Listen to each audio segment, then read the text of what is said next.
Waffen niederlegen. Wir haben neue Befehle. Petroglyph is back. The devs that brought us the remaster of Command & Conquer. For my channel, you guys will know them from the classic RTS Empire at War, the Star Wars title. Well, they're back, and with some new hotness. Interestingly enough, they're going a different route. They're making a game in the First World War setting. I had a chance to sit down and play a bit of the overmap campaign and some tactical battles to get a general feel of how the game's gonna shape up. Firstly, World War I is trench warfare. So you start every battle deploying and designing your persistent trench lines that can be upgraded, dropping infantry, artillery, machine guns, and when I say persistent, I actually mean they remain there, yours and the enemy's from one battle to the next, as well as the terrain damage. So as you get later and later into the war, you'll actually see the destruction of the landscape take shape into the desolate wasteland that you see from all the historical images. I've always loved this concept, from World in Conflict's building destruction set in the 80s, to using craters for cover in Company Heroes. Terrain destruction is just really cool, but seeing a map change over time is a neat feature, and one that we get to go back to over and over. I don't ever remember a title having persistence between fights, and seeing how this is a war measured in feet gained and not miles, you'll find yourself battling over the same regions a number of times, as I found through a few of my battles ending in a ceasefire.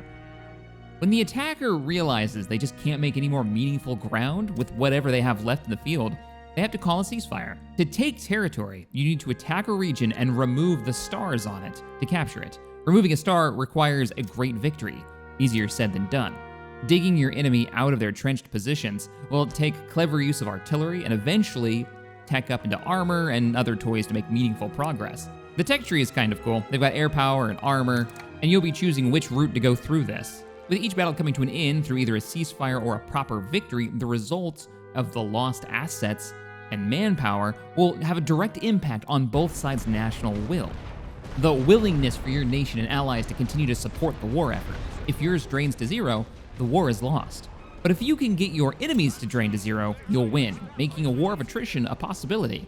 Of course, tactical masterminds could pull off some kind of stunning victory and take the enemy capital. That is also a way to win. On the grand map, you'll be dispatching troops, armor, picking tech tree research, deploying your air power, and events will be popping up with hard choices that you as the commander will have to make. I had one that made me set my research policy. Either keep all of our technology that we have breakthroughs-wise secret, and I'll get a certain benefit, or we tout our technological breakthroughs to help bolster the national will to fight, which we focused on air power, and that actually became super useful and clutch in a number of instances. Artillery in this just can't be understated. I had so many of my test battles have clutch moments where the artillery was laying down fire to slow an advance, suppress a trench, or just downright pound hostiles into a pace before they even reached my line, saving the day. That already, though, comes at a price of supply, which you have to manage on the battlefield and on the campaign map. Where you send your supplies matters. With supplies lacking, you'll quickly find yourself unable to hold the line nearly as well. Spies and intel mechanics seem to play a role in helping you make calculated decisions on where to send those divisions of French tanks or 6 columns of American infantry to set up for the next enemy wave.